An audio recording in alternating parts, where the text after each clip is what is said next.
Hi friends, ಸವಿರುಚಿಗೆ ಸ್ವಾಗತ. ನೀವೆಲ್ಲರೂ ಚೆನ್ನಾಗಿದ್ದೀರಾ ಅನ್ಕೊಂತೀನಿ. ನಾನು ಚೆನ್ನಾಗಿದ್ದೀನಿ. ಇವತ್ತು ಬ್ರೆಡ್ ಆಮ್ಲೆಟ್ ಮಾಡ್ತಾ ಇದ್ದೀನಿ. ಒಂಥರ ಡಿಫ್ರೆಂಟಾಗಿ ಚೆನ್ನಾಗಿರುತ್ತೆ. ಹೆಂಗೆ ಮಾಡೋಣ ಈಗ 4 ಮೊಟ್ಟೆ ಹೊಡೆದೊಯ್ತಾ ಇದ್ದೀನಿ. ಇದರಲ್ಲಿ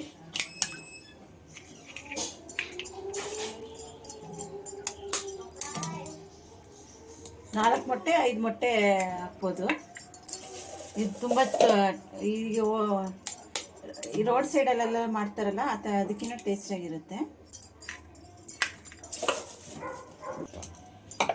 ಈಗ ಸಾಲ್ಟ್ ಹಾಕ್ತಾ ಇದ್ದೀನಿ.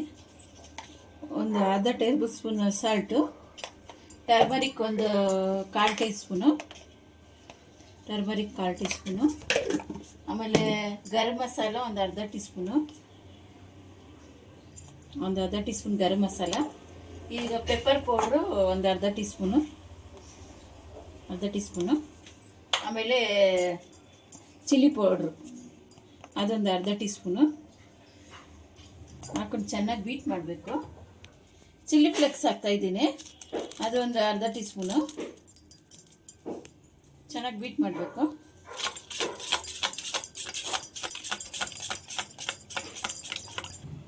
ಹಾಲು ಹಾಕ್ತಾಯಿದ್ದೀನಿ, ಒಂದು ಗ್ಲಾಸ್ ಹಾಲು ಹಾಕ್ತಾಯಿದ್ದೀನಿ. ನೋಡಿ, ಇದು ಈಗ ಹೆಂಗೆ ಮಾಡೋಣ ಬನ್ನಿ ನೋಡೋಣ.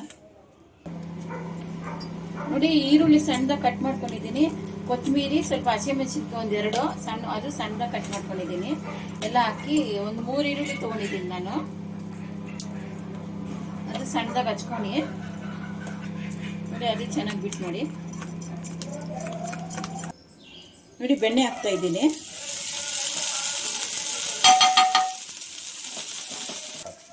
ನೋಡಿ, ಬ್ರೆಡ್ ಈ ಥರ ಡಿಪ್ ಮಾಡಬೇಕು. ಡಿಪ್ ಮಾಡಿ ಇದರಲ್ಲಿ ಇಡಬೇಕು.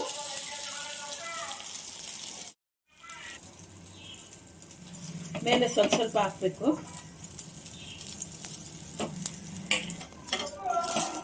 ನೋಡಿ, ತಿರುಗಿಸ್ತಾ ಇದ್ದೀನಿ.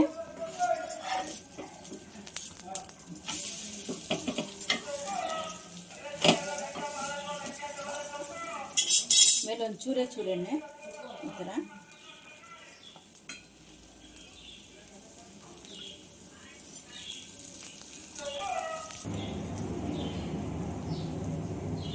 ನೋಡಿ, ಫ್ರೆಂಚ್ ಟೋಸ್ಟ್ ರೆಡಿಯಾಗಿದೆ. ತುಂಬ ಚೆನ್ನಾಗಿರುತ್ತೆ. ನೋಡಿ, ತೆಗಿತಾ ಇದ್ದೀನಿ. ಫ್ರೆಂಚ್ ಟೋಸ್ಟ್ ರೆಡಿಯಾಗಿದೆ ನೋಡಿ. ತುಂಬ ಈಸಿಯಾಗಿರುತ್ತೆ, ತುಂಬ ಟೇಸ್ಟ್ ಆಗಿರುತ್ತೆ. ಬ್ಯಾಚುಲರ್ಸ್ಗೆಲ್ಲ ತಿನ್ನೋಕ್ಕೆ ತುಂಬ ಚೆನ್ನಾಗಿರುತ್ತೆ. ಆರಾಮಾಗಿ ಮಾಡ್ಕೊಬೋದು ಈಸಿಯಾಗಿ. ಲೈಕ್ ಮಾಡಿ, ಶೇರ್ ಮಾಡಿ, ಸಬ್ಸ್ಕ್ರೈಬ್ ಮಾಡಿ.